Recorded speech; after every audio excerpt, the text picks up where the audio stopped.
finally Pastor Bugembe ali mu mukwano. Lero si bya mbumbu ate Pastor Bugembe mbumbu ate mbu nedda. Pastor Bugembe ali mu mukwano nera nga kineno kiviridde ddala ku ntobo ya mutima gwe n'asalawo okubeera nga agamba ensi mbu bannange obwawo obuwulu bunyinze kati saawa zineeno ndi mu mukwano. Yenna gwali mu mukwano naye gamazima sigenda beera nga nkulimba kwe ebifaananyi byoli mu kubeera nga omulaba ku screen bye bifaananyi bye twaviirako ne tugamba Pastor Bugembe yandibeera nga afunyeeyo omuntu ebyo byaliwo bya mwaka guwedde naye kati tetumanyi oba ono omuntu gwe twasongako olumye ffenna ne tugamba mbu Pastor Bugembe afunye omubeezi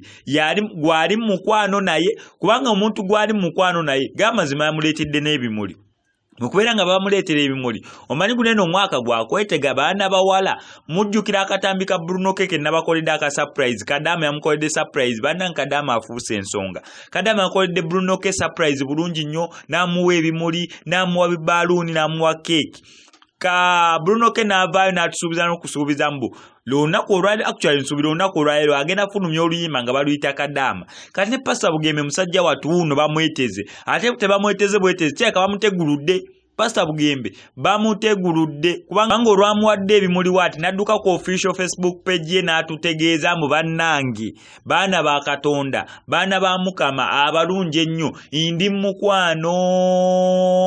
mukwano ng'ebyo ebigambo tebamukase kubeera nga abyogera ekisooka Pastor Bugembe tanywa waragimba oba tunagamba yabyogedde atamidde Pastor Bugembe tanywa njaga nti oba tunagamba yabyogedde akubiddwa Pastor Bugembe eva abeera soba so kati avuddeyo n'ategeeza ensi bannange nze ndi mu mukwano nera bw'atyo ng'akutte n'ebimuli ebya bebi byaddamu wadde kati kye tulinze kiri kimu wanino ku SMX Media ba SMX Media Kings and Queens ne ku SMX Media YouTube channel ani gwali mu mukwano naye ono gwe twasooka okusuubiriza omanye abantu olusu basonga ekizimba we kyabikira ate n'omukka wali omukka tewabula muliro kati twandibeera ng'ono gwe twasongako ennyo mwana watunga we kyabikidde newe kibanga awo kigenda okubeera nga kyabikira gamazima Pastor Bugembe omanyi sense of okulonda yoweri kubanga kaana kawala yes kali kumulamwa newe abeera nga si oyo wanene ku SMX Media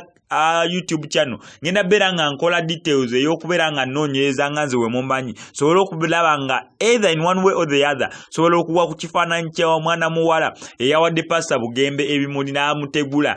Pastor Bugembe n'asobola okubeera nga ategeeza ensi bannange z'omukwano gunyinze ndi mu mukwano ogwannamaddala so Pastor Bugembe waatu naye bw'avudde ku lujja guno mwaka 2022 sobola kugenda mubeerera bulungi oluvannyuma lw'okubeera nga admitinze nakkiriza mu ddala kituufu ali mu mukwano wano ko SMX Media YouTube channel ngenda kusaba kimu okusubscribing obeera naddala ng'oyagala updates na Dam Entertainment Industry ojja beera ng'ozifuna osubscribing ano ko SMX Media